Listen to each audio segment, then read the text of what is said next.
Assalamu alaikum. In continuation with last video regarding updation of schools in शाला सिद्धि portal, मैंने आपको बोला था कि मैं दूसरा वीडियो लेके आऊँगा आज शाम ही। तो मैं स्टार्ट कर रहा हूँ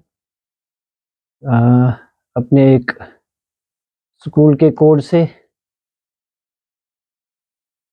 इसमें बहुत सारे टेक्निकल पॉइंट्स है, बहुत सारे डोमेन्स में, इसलिए रिक्वेस्ट है कि वीडियो आखिर तक देखिए। इसको मैं लॉगिन करता हूँ पहले। देखो, लास्ट टाइम जब मैंने आपको दिखाया था कि जब हम मतलब कोई भी डोमेन पे जाते हैं, लर्नर्स डोमेन पे जाते हैं, लर्नर्स डोमेन में आपको 3 डोमेन्स मिलेंगे। लर्नर्स प्रोफाइल मिलेगा, learners outcome annual consolidated report मिलेगा, परफॉर्मेंस इन की सब्जेक्ट्स। लास्ट वीडियो में मैंने सिर्फ बात की थी कहाँ तक, learners outcome annual consolidated report में। उसके बाद मैं उसी पे जाऊंगा दोबारा। अच्छा, ये मैंने अटेंडेंस के लास्ट कंसोलिडेटेड रिपोर्ट के बारे में आपको बोला था और ये मैं सबमिट करता हूँ। सबमिट करने के बाद नेक्स्ट पे जाना है मैंने। इस नेक्स्ट से हमने बात करनी है इस समय। मेन पॉइंट है ये परफॉर्मेंस इन की सब्जेक्ट्स। देखो, की सब्जेक्ट्स हमारे जो है ये बच्चों के हैं, वो भी हमने क्या करना है कि लास्ट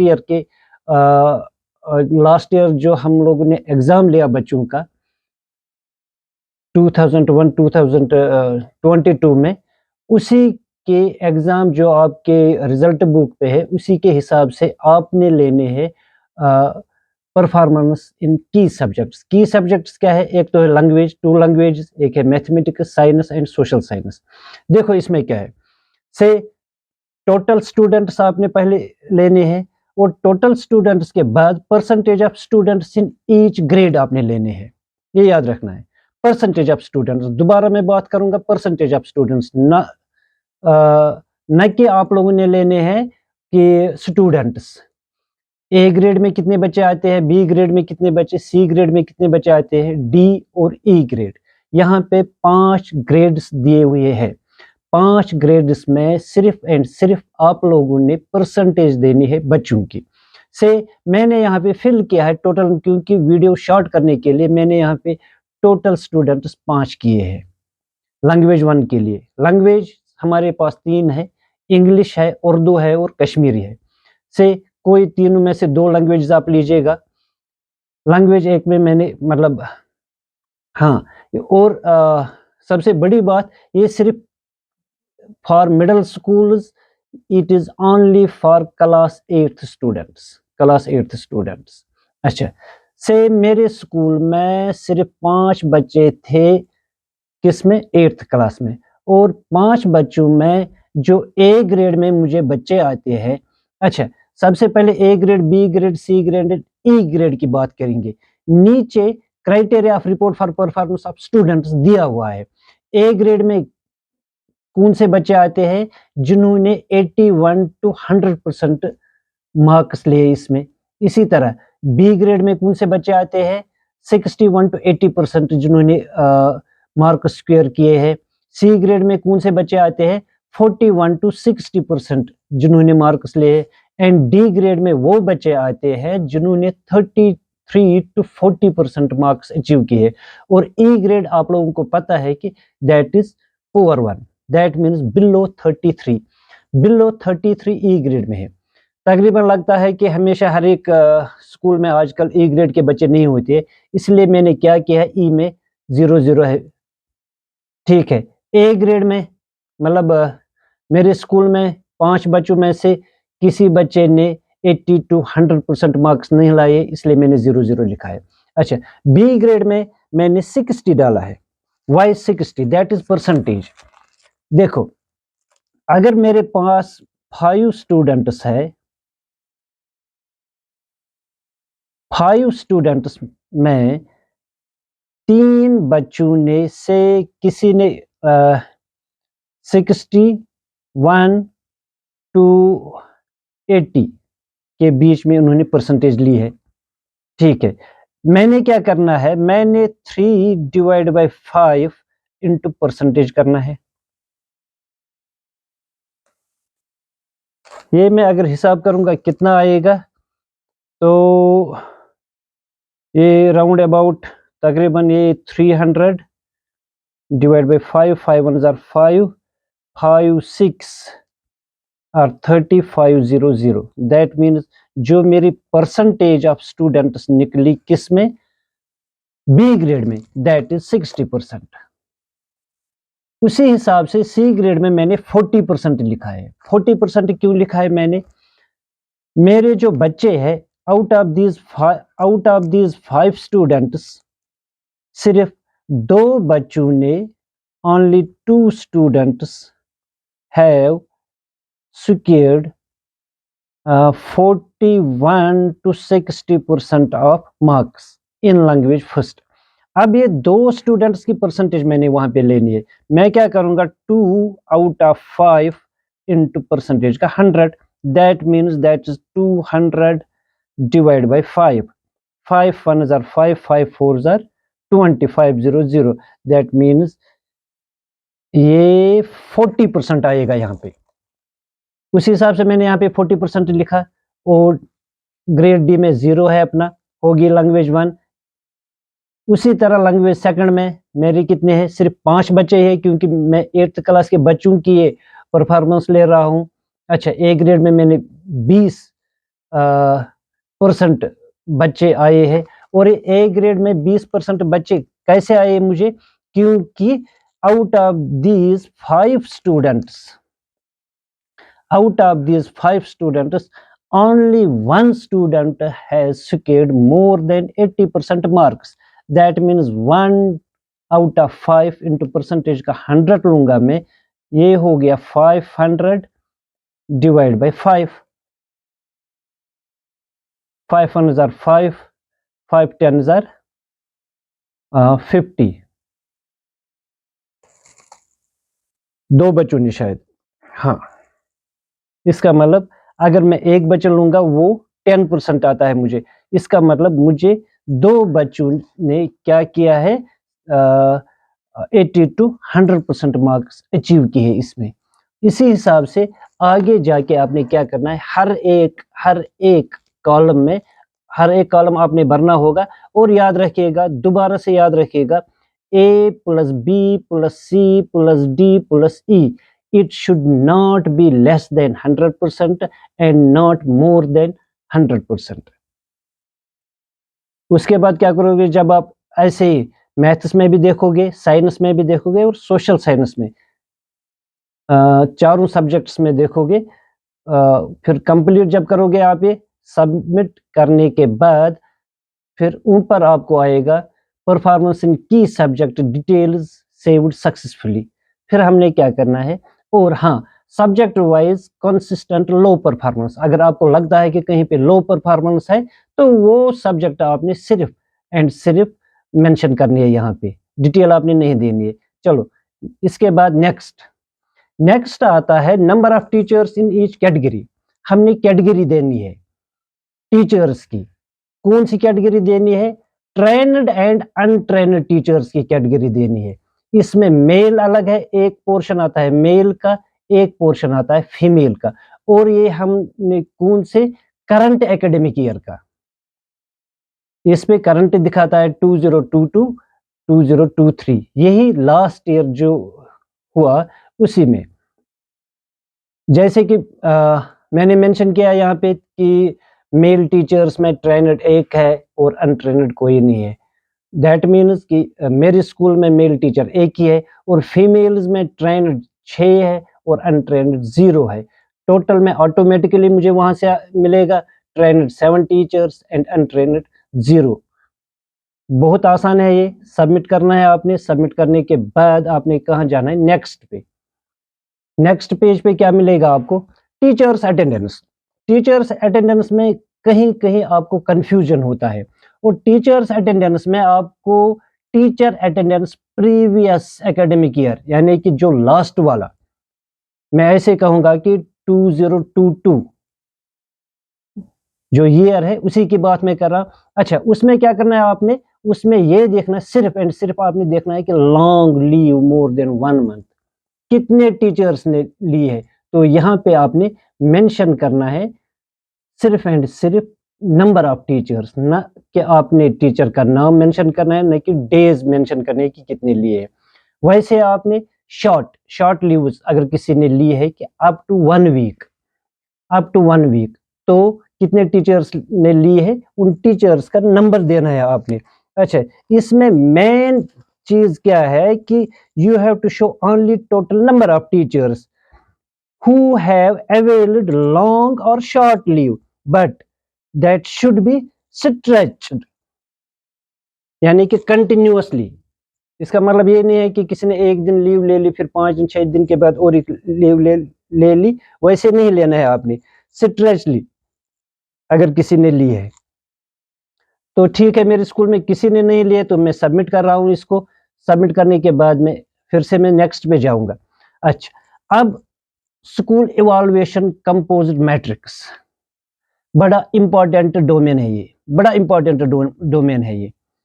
इस डोमेन में क्या है, हमेशा अगर आप लोगों को याद होगा कि बिफोर 2 इयर्स हमने यही school evaluation composite matrix submit किया था और मैंने खुद भी गलती से सबमिट किया था, टोटली गलत किया था। देखो, इसमें क्या है कि पहले हमने क्या करना है, ये हमने एकेडमिक ईयर, मैं ऐसे कहूंगा कि करंट एकेडमिक ईयर का लेना है हमने, ठीक है। अच्छा, स्कूल प्रेमिसेस, इसमें क्या देना है, स्कूल प्रेमिसेस लेवल 1 पे है, लेवल 2 पे है या लेवल 3 पे है। लेवल में हमने क्या लेना है और हमने कंसिडरेशन में क्या लेना है, अवेलेबिलिटी एंड एडुकेसी, ये याद रखना है आपने, availability and adequacy, availability and adequacy. अच्छा, इसमें क्या है कि जो लेवल 1 है इसको आप लास्ट वाली पोजीशन दोगे।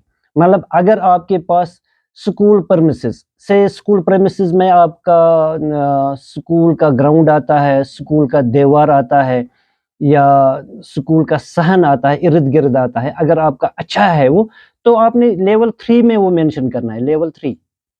आपने लेवल 1 में मेंशन नहीं करना है, आपने लेवल 3 में मेंशन करना है। इसका मतलब अगर टॉप मोस्ट अच्छी खासी जगह है आपकी और आप श्योर है कि मेरी इसमें मतलब कोई ये करने की रिवॉल्यूशन करने की ज़रूरत नहीं है, तो आप लेवल 3 पे लीजिएगा उसको। अच्छा, क्वालिटी एंड यूजेबिलिटी, इसी इसी स्कूल प्रेमिसेस की क्वालिटी एंड यूजेबिलिटी क्या होगी आपकी। अब आप फिर से सोचोगे कि नहीं जी, क्वालिटी ठीक है, यूज़ हम करते हैं, स्कूल ग्राउंड या स्कूल इंफ्रास्ट्रक्चर हम यूज़ करते हैं, हमारे बच्चे असेंबली करते हैं इसी ग्राउंड में, अच्छा है, मैं लेवल 1 पे लूँगा। नहीं जी, आप लोग ये गलत कर रहे हैं और आपने लेवल 3 पे लेना है।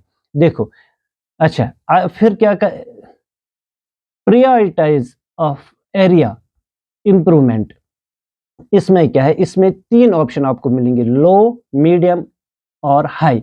अगर आपको कम जगह है स्कूल प्रेमिसेस तो हाई आप लोगे, अगर आपको बच्चों को खेलने के लिए बहुत कम जगह है तो हाई पे लोगे, अगर ठीक है अच्छी खासी जगह है आपको तो आप क्यों प्रायोरिटाइज हाई करोगे, आप लो ही करोगे प्रायोरिटाइज। इसके लिए मैं आपको एग्जाम्पल दे रहा हूँ। देखो, कोर स्टैंडर्ड जो अपने है, जो जिनकी मैं अभी बात कर रहा था कि स्कूल प्रेमिसेस की, थोड़ा सा इसको क्लोज लेके आओ। स्कूल प्रेमिसेस की लेवल 1 में आपको क्या मिलेगा, ये मैं आपको जस्ट एन एग्जांपल दे रहा हूं जो मैं अभी आपको बोल रहा था कि गलती होती है हमसे।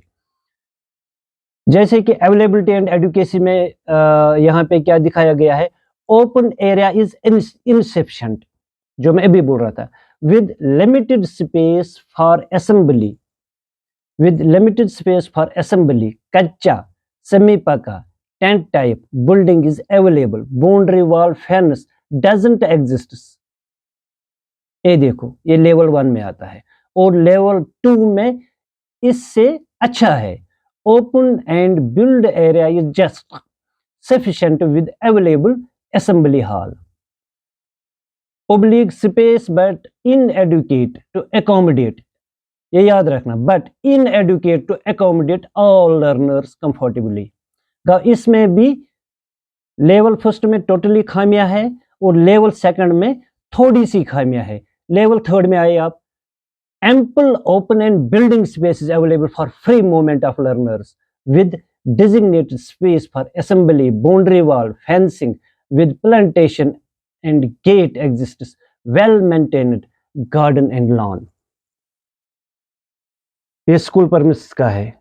इसी तरह प्लेग्राउंड एंड स्पोर्ट्स इक्विपमेंट्स का भी, मतलब आप, मेरे ख्याल से आपको ठीक तरह से अच्छी तरीके से समझ आया होगा कि इसमें जो भी डोमेन है हमने कैसे क्या करना है। इसके बाद प्लेग्राउंड, स्पोर्ट्स इक्विपमेंट्स बराबर लेवल 1, लेवल 2, लेवल 3, इसी हिसाब से जैसे कि स्कूल परमिसेस देखी हमने, उसी हिसाब से बाकी सब डोमेन्स हमने देखे हैं, देखने हैं। अच्छा, रैंप है, मिड डे मील्स है या बाकी चीज़, हैंड वॉश है, फैसिलिटीज़ है। अगर हैंड वॉश फैसिलिटी है, हाँ जी है हैंड वॉश फैसिलिटी, मगर उतनी ठीक सेटिस्फैक्टरी नहीं है वो, ठीक है, सेटिस्फैक्टरी नहीं है वो, ठीक है, उसमें लेवल 2 में डाल दो, सबमिट करो फिर ये सारा। अच्छा, प्रायोरिटाइज एरिया ज़रूरी देना है। नेक्स्ट डोमेन पे जाएंगे हम, फिर से यही, ये this is mainly for HOIs। मैं शायद प्रीवियस डोमेन पे जाऊंगा क्योंकि लगता है कि हाँ, डोमेन सेकंड इसमें क्या था, स्कूल इवैल्यूएशन कंपोजिट मैट्रिक्स में teaching learning assessment. Teaching learning assessment में अगर देखना है हमने, इसमें मेन रोल एक टीचर का देखना है, क्योंकि ये करना है स्कूल इवैल्यूएशन कंपोजिट मैट्रिक्स अगर भरनी है, ये एक HOI को भरनी है, ये कोई मतलब इंचार्ज टीचर मेरे ख्याल से नहीं भर सकता है। अच्छा, इसमें क्या है, teachers understanding of learners, simple, teachers understanding of learners आपको आएगा। अच्छा, अगर इसमें लेवल 1 है, लेवल 2 है, लेवल 3 है, देखो इसी की अगर फिर से दोबारा बात करेंगे कि इसमें लेवल 1 में क्या आ सकता है, लेवल 2 में क्या आ सकता है और लेवल 3 में क्या आ सकता है इसके। सी, अगर लेवल में 1 में क्या है, teachers are aware of socio cultural and economic background of the community from where learners come, have a general idea of the home background and learners level of the learners। ये आराम से teacher, मतलब इस जोर देने की जरूरत नहीं है। अगर लेवल 2 में टीचर्स अंडरस्टैंडिंग ऑफ लर्नर्स, ये एक टीचर की एक्टिविटी देखनी है हमने। अच्छा, लेवल 2 में क्या है, teachers understand the socio-cultural and economic background of the community and the learning needs of the learners। यहाँ पे लर्निंग नीड्स ये देख रहा है, इसका मतलब कि लेवल 1 से एक स्टेप आगे जा रहा है। यहाँ पे develop and understanding of the learning needs of the learners, इसका ख्याल रखना है हमने। Develop and understanding of the learning needs of the learners through classroom experiences, through classroom experiences and personal interactions with other teachers, parents, etc। इसका मतलब है level 1 से एक स्टेप आगे लेवल 2 आएगा हमने। और लेवल 3 में देखो डिफरेंस क्या है, teacher seek feedback from learners and parents regarding learners performance. See the difference of 3 levels. और यहाँ पे आप एग्जाम किसका कर रहे हो, यहाँ पे अगर आप एग्जाम कर रहे हो तो टीचर का एग्जाम कर रहे हो। तो टीचर का आपने देखा है, जैसे कि मैंने लिखा एज HOI, मैंने लेवल 1 अपने टीचर्स का लिखा। और प्रायोरिटाइज में क्या मैंने हाई प्रायोरिटाइज दी एरिया की, इम्प्रूवमेंट करना है, टीचर्स को इम्प्रूवमेंट करना है। ये मैंने एक एग्जाम्पल लिए है, नहीं तो अगर देखा जाएगा तो टीचर्स, मतलब आजकल जो मेरे दोस्त है बहुत अच्छा जानते हैं कि बच्चों के बारे में, बहुत अच्छी इवैल्यूएशन उनको आती है। अच्छा, subject and pedagogical knowledge of teachers, ऐसे जैसे कि फर्स्ट डोमेन में, फर्स्ट वाले डोमेन में लिए कि लेवल 1, लेवल 2 एंड लेवल 3 क्या क्या है इसमें, तो वैसे हमने सारे लेवल 1, लेवल 2 एंड लेवल 3 के डोमेन्स हमने भरने हैं। अगर कहीं पे दिक्कत आती है तो नीचे रेस्पॉन्स मैट्रिक्स है, आपको उस पे क्लिक करके आप आगे देख सकते हो। जैसे कि मैं अभी मतलब इसमें एक तो आपको रिफ्लेक्टिव प्रॉम्प्ट्स आएंगे, यानी कि क्वेश्चंस आएंगे, और उन क्वेश्चंस में कोर स्टैंडर्ड्स आप देख लो कि क्या क्या है कोर स्टैंडर्ड्स। अगर और एक की मिसाल में दोबारा दूंगा कि लर्नर्स असेसमेंट, एक डोमेन है इसमें learners assessment. Teachers assess learners as पर applicable policy, general tests that are given to assess rote learning and factual knowledge obtained from the content and exercise in the textbooks। ये होगी एक level. दूसरे teachers क्या करते हैं? Teachers use A variety of activities or tasks to assess all the curricular areas including art, health and physical education on set criteria। देखिए difference क्या है। एंड लेवल थर्ड में क्या है? Teachers consider assessment as an integral part of the teaching learning process. See difference is there. तो इस हिसाब से एचओआईज को अपने टीचर्स के बारे में लेवल मेंशन करनी है कि क्या इन जनरल हमारे टीचर्स की लेवल है क्या। तो इसके बाद नेक्स्ट डोमेन है, again domain third, learners progress attainment and development core standards. अच्छा, लर्नर्स अटेंडेंस देखनी है, ये कौन देखेगा? ये एक टीचर को आपने असेस करना है, टीचर को असेस करना है कि लर्नर्स अटेंडेंस कैसी है। से किसी बच्चे की अटेंडेंस, मतलब एक टीचर देखता है कि ये बच्चा नहीं आता है और उसके रजिस्ट्री पे ये लिखता है कि नहीं जी एब्सेंट है। और देखो अगर रेस्पॉन्स मैट्रिक्स में कितना इंपॉर्टेंट है ये लर्नर्स अटेंडेंस, जो हमारे बच्चों के अटेंडेंस है कितनी इंपॉर्टेंट है ये।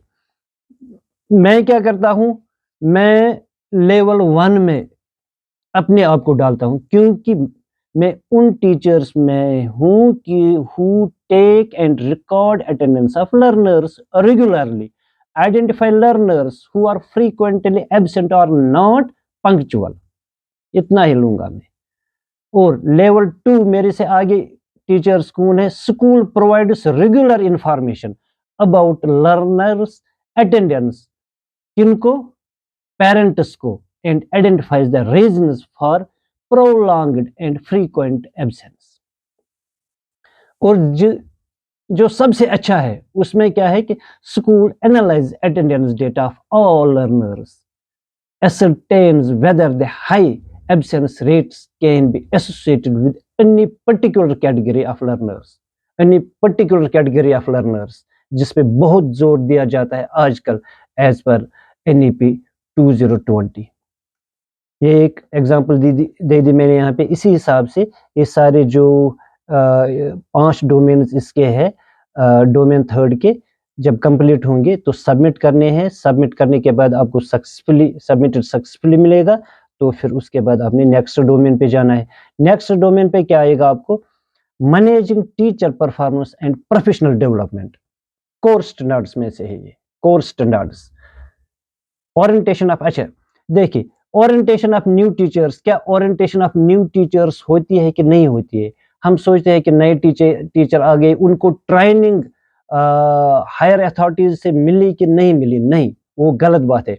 देखो इसमें मतलब ये याद रखना, ओरिएंटेशन ऑफ न्यू टीचर्स, इसमें लेवल 1, लेवल 2, लेवल 3 में क्या आएगा, कैसे ये मतलब इशारा देते हैं हमें। मैं थोड़ा सा ऊपर ले लूं इसको। Orientation of new teachers level 1, school की बात है, ये स्कूल की बात है, एक HOI की बात है। School leaves it to the new teachers to acquire information about available facilities and observes the ongoing practice of the school। मतलब जब किसी स्कूल में कोई नया टीचर आता है तो उसके ऊपर छोड़ देते हैं कि हाँ जी आप ये इंफॉर्मेशन कलेक्ट करो। ये एक लेवल है ओरिएंटेशन की। दूसरी लेवल क्या है? School head orients the new teachers about his और her responsibilities and the facilities available within the school. एक तो उसको ओरिएंट करता है उसके रेस्पॉन्सिबिलिटीज के बारे में, और दूसरा उसको फैसिलिटीज जो स्कूल की अवेलेबल है उनसे उसको अवेयर कराता है। ये लेवल 2 होगी। और लेवल 3 में क्या आएगा, बहुत ही इंपॉर्टेंट है ये। Special orientation programmes are organised systematically to aspire new teachers about roles and responsibilities. The school contexts profile of the learners, curricular expectations, role of SMC, SDMC, and various schemes. ये level 3 में आएगा। इसी तरह जो teachers attendance है, assigning responsibilities and defining performance goals जो है, उन्हीं हिसाबों से आपने मार्क करना है हर एक सर्कल में कि कैसे क्या कौन सा मतलब डोमेन किस लेवल में आएगा मुझे, और इसकी प्रायोरिटी क्या होगी, हाई होगी, लो होगी, मीडियम होगी, उस पे आपने फिर क्लिक करना है। ज़रूरी है कि प्रायोरिटाइज पे आप क्लिक नहीं करोगे तो ये सबमिट नहीं होगा। जैसे कि मैं यहाँ पे प्रायोरिटाइज में कुछ नहीं लिखूंगा तो देखो ये सबमिट नहीं होगा। ऊपर रेड में क्या आ गया, please select prioritise the area improvement, low, medium और हाई। जरूरी है, ये मैंने जरूरी मतलब प्रायोरिटाइज करना ही है। तो सबमिट किया, सबमिट करने के बाद ऊपर रेड में आ गया सबमिटेड सक्सेसफुली। तो उसके बाद आपने नेक्स्ट डोमेन पे जाना है। नेक्स्ट डोमेन क्या है आपका, school leadership and management, building vision and setting directions. इसमें भी लेवल्स है। अब आप समझ गए कि रेस्पॉन्स मैट्रिक्स से आप अच्छी तरीके से समझ सकते हो कि मैंने कौन सी लेवल किस डोमेन को देनी है।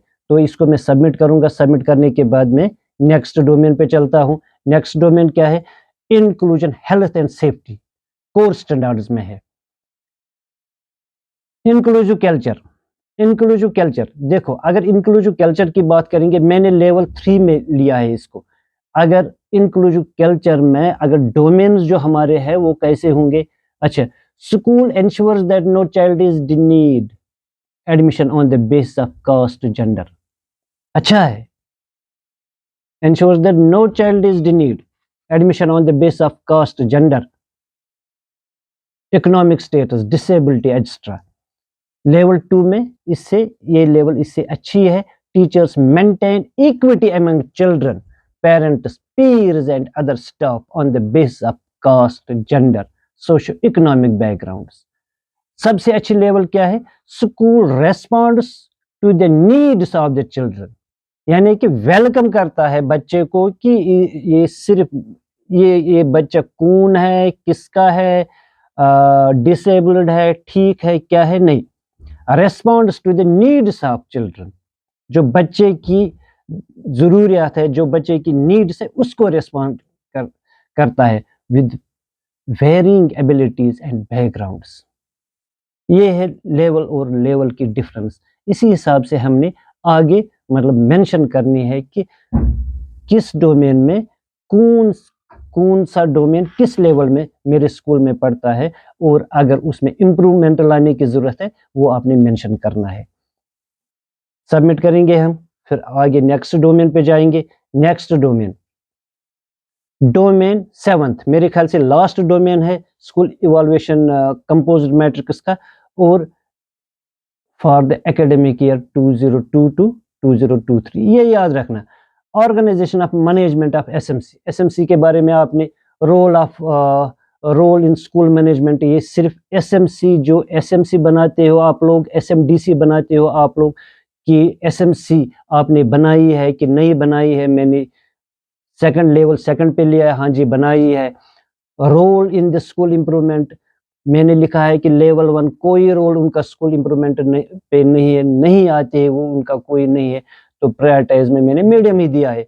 स्कूल कम्युनिटी लिंकेज कैसी है, कुछ नहीं है, बहुत कम है, वैसे मैंने लिखा है। Community as learning resources, community मेरी कोई लर्निंग रिसोर्स है नहीं, मैं लेवल 1 पे लाया है। एम्पावरिंग कम्युनिटी, हाँ एम्पावरिंग कम्युनिटी थोड़ा थोड़ा करते हैं हम लोग, यही से करते हैं, तो प्रायोरिटाइज अगर करनी है तो हाई करनी है इसको। सबमिट किया मैंने, सबमिट करने के बाद क्या करना है, मैंने नेक्स्ट पे जाना है। और नेक्स्ट जो है, नेक्स्ट ये last, this is last one, last page and last domain, action for improvement plan. Action for improvement plan, इसको तकरीबन आधा घंटा लगेगा समझाने में। और इसमें अगर देखेंगे कि हर एक डोमेन के साथ 4 सब डोमेन्स है और हम लोगों ने ये सारे 4 सब डोमेन्स फिल अप करने हैं। अगर एक भी डोमेन हमने ऐसे ही रखा तो शायद ये सबमिट नहीं होगा। अगर टाइम मिला कल इस पे मैं और 5-10 मिनट दूंगा, ठीक है। तो जब कंप्लीट आप करोगे तो सबमिट करना है। ये वीडियो अगर लगा आप लोगों को तो मेहरबानी करके सब्सक्राइब कीजिएगा। Thank you.